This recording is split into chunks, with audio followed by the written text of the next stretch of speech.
Good evening, guys. This is Erin Chase from Digital CoLab, along with my partners in crime, Tony Anderson and Andrea Deckard, and we are joined tonight by our very special guest, Jennifer Garza. Um, Thank you for joining us, first of all. We're really excited to have you here. Yeah, thanks for having me. Yeah, I'm really excited to get to talk about Pinterest strategies with you. You have, some great content on Pinterest, and you've just done an amazing job in strategizing and growing your Pinterest following. And really excited to hear from you and from all of us, because I think we all use Pinterest probably similarly, but maybe differently. We'll see. So I wanted to start off with just basic pinning strategies. So what, for each of us, I think we can all answer this. What is your strategy for pinning blog posts? What do you do with a blog post that you publish on your site? What does that then in turn look like on Pinterest? Jennifer, do you want to start with that one?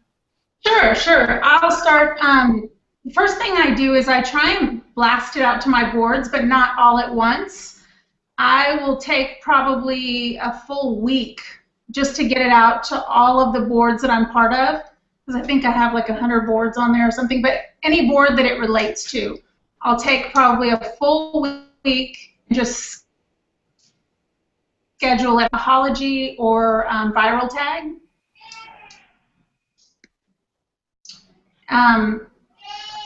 I also put in there a good description of what it is, trying to put my keywords within the description. In each blog post, I do a few photos, different photos, because sometimes with Pinterest, you don't really know what's going to hit. It could be the photo, it's not your hero photo always, which I'm still trying to get used to. So I try and do multiple different photos. And then I'm constantly looking at my analytics to see which one is doing better, and then I try and repin the one that's doing better.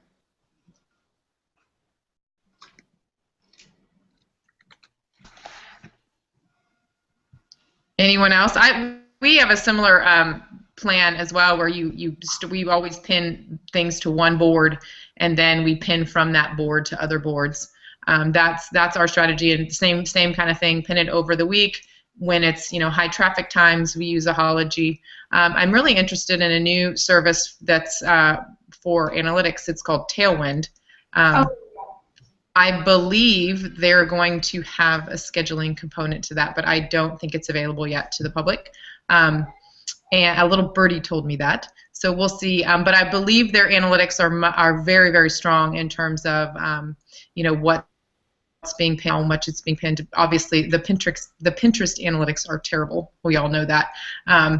So I think this could be a good alternative.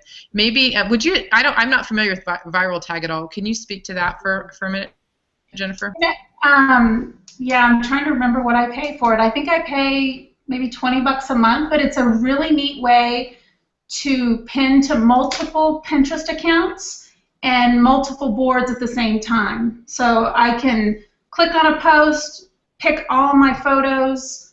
It could be 3 or 4 different photos, and then I can go and choose which board, and I can schedule it 30 minutes apart, 120 minutes apart. I can schedule it by the day. It's just a really easy way to blast content out. And I know that they just upped. Let me talk. Can we talk about the upped price on that? I know they just upped the price to what, $250 or I don't know if it's an annual price or what. Is that for people who did not get grandfathered in and are looking to do that? Is that worth doing? And what type of Pinterest user would want? Like you said that you need multiple accounts to that you can use multiple accounts on there. So who does that make sense for? Does that make sense for a new blogger? Does that make sense for probably wouldn't make sense for a new blogger. I have multiple Pinterest accounts and I have multiple websites. So sometimes that content relates to multiple Pinterest accounts and multiple boards. So I find it really helpful just because I have a lot of content that I'm trying to get out to multiple places. But for the newbie, it probably wouldn't make sense. Right. Okay, Tony, sorry. No, I just had a quick question for Jennifer. So you said that you pin to multiple boards over a week. We do something very similar to that. I'm curious though, how many boards is too many boards? Is there any benefit to creating more boards, or because sometimes, I mean, I use Pinterest for my business, but I also use it personally, and it's all the same account. So I find that when I'm using it for my personal, like I've pinned, my living room ideas, I can't ever find anything because I have all these boards. I feel like they're all relevant to what I'm doing, but I just wonder, like, is there a benefit to trying to create more? Is there a benefit to having less? What's been your experience with that? Probably 100 boards. I want to say half of those are groups that I'm in, and half of those are mine. But honestly, I think I probably concentrate only on probably 5 boards. From recipes to gardening to some fitness to some Weight Watchers, desserts, just stuff that I'm really, really into is what I'm focusing on. And I do find that those other boards, they do get left out. They do get neglected, I feel. Because there's just, you don't want to overpin and you don't want to crowd the feed is kind of how I feel. So I pin what I need to my most relevant board. So I do find those other ones neglected. Now, if you go to a Pinterest account and you see somebody only has a few boards, I don't think that's very pretty either. So I like to see a full, colorful, organized board when I go to visit somebody else's page, so I assume they want the same from me. That's true, Tony. I actually well, my husband has a Pinterest account, believe it or not, but it's mostly because, I'm like, you need to go look up different project ideas that I have. So I was thinking about even, for personal things, a DIY project or a reno. I have a board like that on my brand business boards, but I feel like all of these other pins from other bloggers and me and everything is kind of taken over, and it does get lost. And even recipes, I have a paleo board that I really do experiment a lot more with, but there's recipes on there from other bloggers that, that I may not necessarily want to try. And so I'm thinking about starting a separate account or just hijacking my husband's and putting stuff on there, and then he will never be able to find any of his stuff either. But yeah, I think that can get it can get very overwhelming too. On those, when there's something I really want to try, it's maybe a good recipe for somebody else. I don't necessarily know if I want to promote it yet because it's something new or maybe something I want to try. I will put it to my secret boards just so it's something I can find for later just for me. I do pin other people's stuff. I kind of treat it as mainly a business account, though. I don't do a whole lot of personal on it. It's either sharing mine or sharing others. I'm either building boards or I'm getting traffic from that account specifically. So I don't mix a whole lot of personal in there unless I utilize my secret boards for that. Yeah.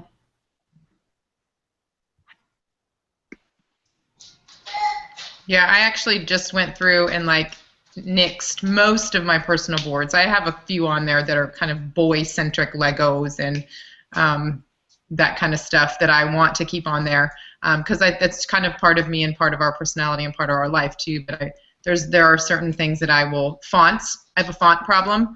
So my husband's over here going, yeah, she does. If I have a secret board for fonts, right? I don't want to clutter my feed with that because people don't really care what fonts I like, right? That's not nobody wants to know that. So so yeah, I'm the same way.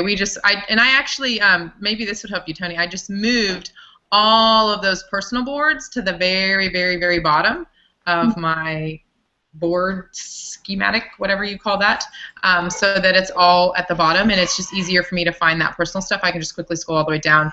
And then, I don't know, we move our boards around, I don't know, every couple months, maybe quarterly, along the top to be whatever's most seasonal, right? So if it's asparagus season, we'll move our asparagus board up to the top. If it's, we're going to do a pasta week on the blog, we'll put pasta up to the top or whatever it may be. Do you guys do that with your boards? Do you move them around? What kind of strategies have you found works for that? I definitely do that. I probably do it more with holidays just because I do have my recipes. I only have separated Weight Watchers and best recipes, so I don't think I have enough content to break it down as such, but I probably should. But yeah, I move them up as well. And also, along with keeping it relevant, once a month I do change the photos just to keep it interesting. Now, Jennifer, how do you change photos for people that are newer to Pinterest and might not understand that strategy? Why do you do it, and how do you do it? How do you do it? You just hover over the board, and a little box will pop up that says Change Cover, I think. And then you just click on the cover, and then I just always put my best photo up there, or maybe what's been popular or repinned, or just anything that looks visually appealing. I'm always trying to. You just want to grab their attention visually, and that's my strategy. Another question I have is, what do you do about, sometimes I find it really depends on the week, but I get a lot of pins, but it's not translating into traffic. And so what are some of your strategies for getting, because obviously getting pinned and repinned is great, but if you're getting repinned from Pinterest, it doesn't necessarily mean people are ending up on your site. So what are some strategies to get people off Pinterest and onto your website? Okay, so I do a two-part strategy. I try and get traffic, and then I try and build boards. Those are my two main focuses for Pinterest. So as far as getting somebody to my site, it'll depend on the recipe, but I find that when I get my most clicks, for example, here's a recipe that comes to mind. I was experimenting with something I saw on the Shark Tank with that donut cheese sandwich, and I wanted that stupid sandwich. When I went to the conference last year, it was closed. I could never try it. I wanted to try it.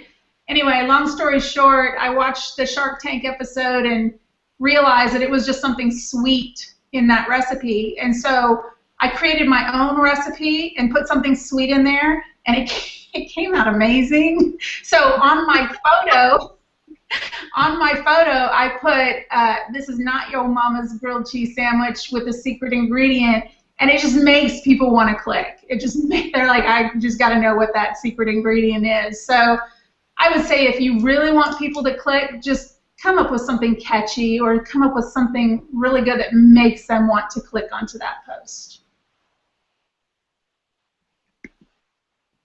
I think another thing too to go with that is when you're doing your alt tags, to add a good description to exactly what you just said, that's kind of that catchy marketing language, add that in there so that when people just pin the photo, pin the photo, they're pulling that that description in there automatically. They don't even realize that, and then you get more of that kind of happening organically or virally.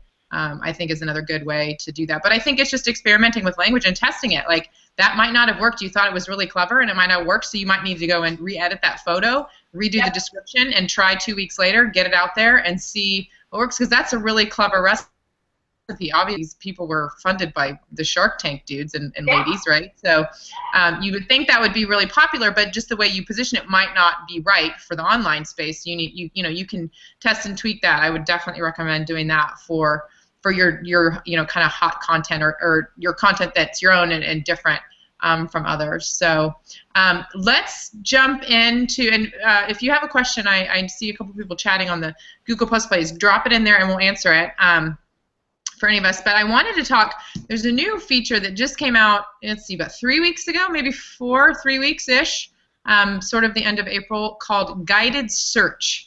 It's got a really awesome commercial that's very touching that you can watch on YouTube. You can just search Pinterest Guided Search and you'll see their YouTube piece. But it has us wondering, and Jennifer and I think different things, so I'm curious to see. I want to see what you think about Guided Search, Jennifer. We've done some reading and how it could impact bloggers and small online business owners, Etsy shop owners, that kind of thing. It will look different from an Etsy owner to a blogger, but I'm curious to hear what you think about it and how it could be useful to us and how it could hurt us. Maybe that's my point, but. Well, I've only been able to access Guided Search on my app, which I think that's all that's available right now. And since it's so new, I've kind of played around with it a little bit. I did some searching on some pins that I had that I knew went viral. It was very interesting that I could put in the keywords that I used, and I saw one or two of my pins come up on the first page of search for that. So that was really interesting. I quickly thought, wow, that's a free keyword tool right there. If I wanted to get into the gardening niche and I wanted to expand on my viral pin, I would certainly look at those other categories and say, oh, okay, you know, link them all to that are in there. As far as it could hurt us, I haven't really thought that far. I'm not really sure. I'm curious to hear what you think. Yeah, before we do that, will you explain, and I've seen it visually, I haven't played with it myself, will you explain what you mean by keyword tool? So like when you're looking at the app, I mean, I know enough about it to know what it looks like, but what pops up at the top and how is that helpful to you if you want to move into the gardening space? Does that make sense? Okay. Can you explain that a little bit further? Yeah, so first of all, if there's people out there that don't have guided search, just update your app and you'll get it. That's the first thing, because I was like, at first I had it and then it went away and then I had it again. I'm not sure how that happened. They must have been doing some testing. So update your app if you don't have it, and then it will pop up and it will guide you through a tour on how to use it. And then it'll bring you to the search bar, and then you can search whatever you want. And right underneath it, you'll get little screens that'll give you an expanded guided search for that keyword. For instance, I searched gardening, and then next thing you know, I had ideas, DIY, tips, vegetable, herb, raised bed. I mean, there was just, you could just keep scrolling through the subcategory of keywords. And I'm assuming it's probably the most popular first, or that's what it looked like to me. All the way down to the end of it, which showed probably like apartment gardening, which was probably a small niche. So that's why I was thinking it would be a neat keyword tool to, if you're in the gardening field and you had a raised bed like I did and you wanted to post more about it and you saw the first one was DIY or crafts gardening or anything, those are perfect ways to use those keywords and expand upon your category that you're trying to build. Yeah, I actually did a couple searches with that, and if you're not familiar with the Pinterest guided search, then it's very similar to what you see on Google. So if you type in, you know, probably very similar keywords, it gives you, basically guides you to like, oh, do you want this or this? But Google only gives you like a few results initially, whereas Pinterest, like you said, you could literally scroll and scroll and scroll, and I think that is going to be extremely valuable. I feel like that will probably change soon because they may realize that that is like really valuable for a lot of people. So yeah, they're giving us all the words that link to it, and it seems like it's the most valuable first down the line. That's what it seemed like to me. And I think their search on a desktop did that somewhat. But it was very limited. So, because I know Ahology used to give us some of those keywords as well, to say, okay, here are the top 3 in this specific niche. And I would go do some of my own keyword searches on Pinterest just for that. But this on the mobile is, yeah, it's a lot more. So, and that could also help you with those alt tags like Erin mentioned. I actually use, this is another question I have for you, but I create a separate pin it button from the Pinterest developer page for every post that is something that I really want to have pinned heavily, because I want to be able to add that description in there for people, and so they can easily click pin it, the description's there, and I'm getting the description pinned exactly how I want it, rather than having a 2-sentence alt tag on my images. So I was, if we can go into the next question or whatever, I wanted to know like what plugins people are using for the different pin it buttons or the different features, because I had a couple a while ago and I just kind of like let them die and I just started doing this manually. Yeah, I don't have a plugin for it. I just use the developers. You use that too? I think I had Pin It Pro at one point, but it brought down my site or something, and I just got rid of it and went to the Pinterest developer site and did my own. And I wonder too, because again, going back to guided search, like you can use those keywords for that guided search, you know, basically in that description, and you can probably dominate that entire search for whatever it is if people are using that pin it button on your site.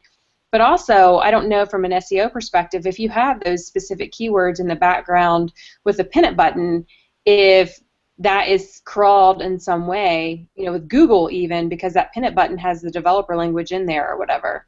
You know, when I did searches on my own, I saw my post from 8 months ago come up on the top screen. So I'm assuming that it would have a ranking of some sort as far as how many times it was liked or repinned.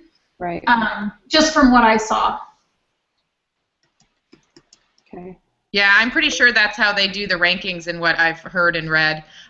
So on the flip side, I do think it's a very powerful keyword tool, and I think it will be really helpful to go back and update some of highly pinned, highly liked posts so that you can rank higher in the guided search. But here's my concern, and this is actually coming from a friend who is a power pinner, and my concern is the bounce rate is going to be much higher. If people are going to start using Pinterest and they're going to make their search functions all that better and easier so that you, within one, you search your term, then you click your specific guided search term, you find what you need, and you're gone. They don't know who you are. It was originally created a social network, right, where you can be your inner friends, you're pinning their stuff. Obviously, we're using it, you know, as we've already all stated, as more business-like. But are our followings going to be hurt by guided search? That's the flip side of this, I think. And I think that kind of thinking that and knowing that, then it's on us to continue to use it as a social network, but as a business network as well, so that we can continue to grow it as a business. Does that make sense? You know, I just feel like it's going to, if it becomes the new Google and it's less of a social network and more of a search network, which this is a step in that direction, that is concerning to me. And will we see follower growth, you know, rates slow down? Are people really just here just to grab what they need and go? Which might be fine. You know, for me, $5 dinners is very much that way. Grab your recipe and get out of here, right? Which is fine. But is that going to continue to, you know, hurt the Pinterest community, the people that we've developed? You know, will it change the way we pin, how we pin, and those kinds of things? So that's kind of what I've been thinking about too, on kind of the flip side of that, I guess. So then I think we just need to be smart in how do we, you know, with that potential. I don't know what will happen and how this will change their landscape, but so that we can be smarter in the way that we are using Pinterest, the way that we are connecting with our readers through Pinterest. Well, I think one of the benefits of Ahology is having that pop-up. So if you do pin through Ahology, then you have the site pop-up that comes up that says, hey, do you want to follow, you know, whoever the blog is or the brand is? So I think that can be a huge benefit for that bounce rate. They might bounce off, but they're still going to get that pop-up to say, hey, you want to follow them in these other places too? And I guess another thought for that is I personally already use Pinterest for search. I rarely will follow a blog or subscribe or add them to my feed reader just by seeing them on Pinterest, a post or whatever it might be. So I'm not using it as like a social network for myself, like to engage with other people out there. I'm trying to engage with the people who are pinning my content, who are commenting on my pins, but I'm personally not using it that way. I'm actually just using it, and I'm one of those people that's bouncing right off. So I don't know. I think the Ahology tag could definitely help that for me, because I might say, oh, it's easy for me to like you on Facebook versus, you know, necessarily subscribe to your feed, or I will follow your pins if I like this one pin. I think we're getting close to the end, so I want to touch on one more thing really quick, and I know someone asked a question in the chat room. So can we chat about group boards just for a couple minutes? Jennifer, I know that you said you were about half, I think you said half group boards and then half of your own boards. Mm-hmm. Just give us some tips, and then where people can find a group board. In fact, I think it was, let me look real quick, Heather Groupman just shared that a Facebook group for finding group Pinterest boards would be facebook.com/group/Pinterest boards. Jennifer, what are your resources for folks? Well, I always try and go and find my friends that have group boards. I'm not too trusting when it comes to Pinterest and other pinners because I've had a nightmare happen to me where I let people pin on my group board, and all of a sudden the group board was taken over by these scammers, and it was just a nightmare to clean up. So I'm very apprehensive about who I allow in my group board. I have to know them, or I have to verify that they truly do have a website. What are you saying, Tony? So I think we had a connection issue, and we need to go back to Andrea's really passionate speech, and then to what you were just saying, Jennifer. I have no idea what happened. I got a connection lost, and then it came back. So maybe we could go back to what Andrea was saying, and then I apologize, I have no clue what just happened. We're going to have like a minute and a half of dead space in the middle of you were frozen, but Tony and Jennifer, did you hear that? Because I think you guys heard it, right?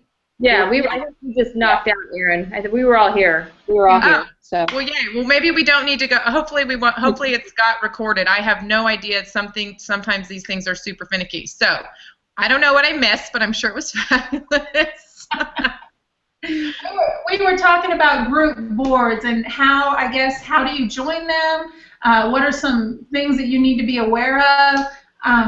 I look at group boards. I try and join group boards that are awesome, that are within my same content line. And then I also take a few of my boards and I try and build them. So I will open those up as group boards to try and strategize, just to have some really awesome boards that you can have as group boards and share with other people's. But I'm very, very cautious about who I let in there now, and I just can't stress that enough, because I get invite requests every day, but I just won't let anybody in anymore, just because it's really a nightmare to clean up a board.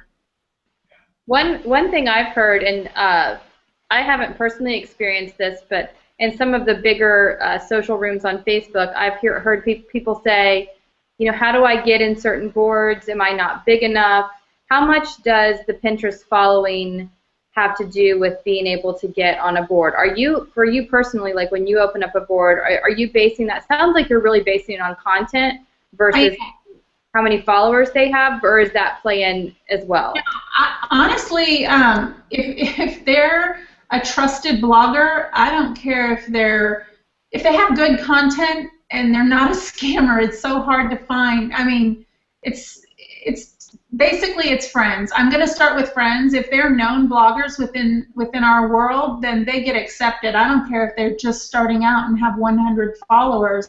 If there's somebody that I don't know, or they're one of these sites that's just taking everybody else's content and putting it on theirs, there's no way they're getting on my board. And honestly, that's all I really look for. I know getting people to get onto your boards is a little bit difficult if you only have 500 followers, because it's another board that they're pinning to that they feel they may not get a return to. So I definitely, in my strategy, I go and find some really big boards, some boards that I find are popular within my niche.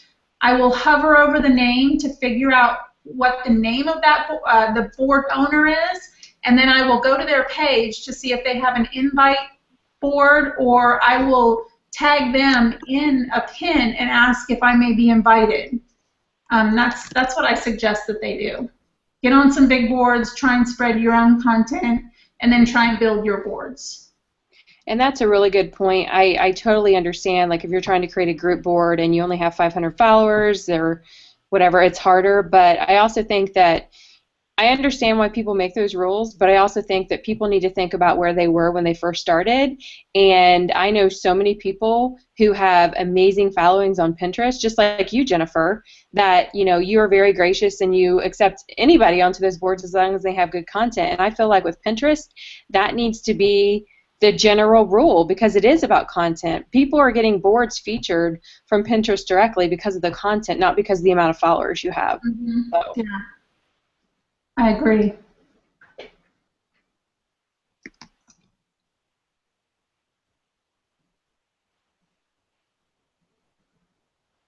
Any other questions? I'm not in there to see them.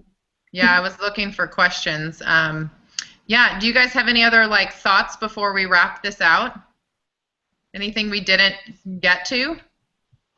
I would like to say a few words about, I know that I get people who ask me all the time, how do you do it? How do you get so many people? And I just can't stress enough the photos. Like, I can't tell you how many horrible photos I see. I mean, I understand I'm not a photographer. I'm just going to say that right now. I am not a photographer. It's something I can learn. But I have done really well by taking my photos out to a shaded spot in the backyard just to get that natural light.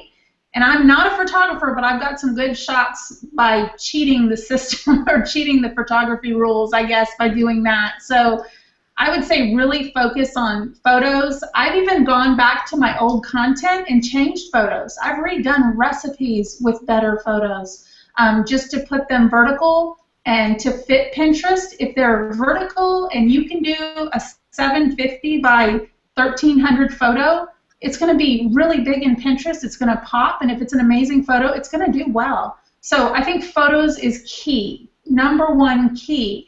And then the other thing I'd like to say is try and find some original content.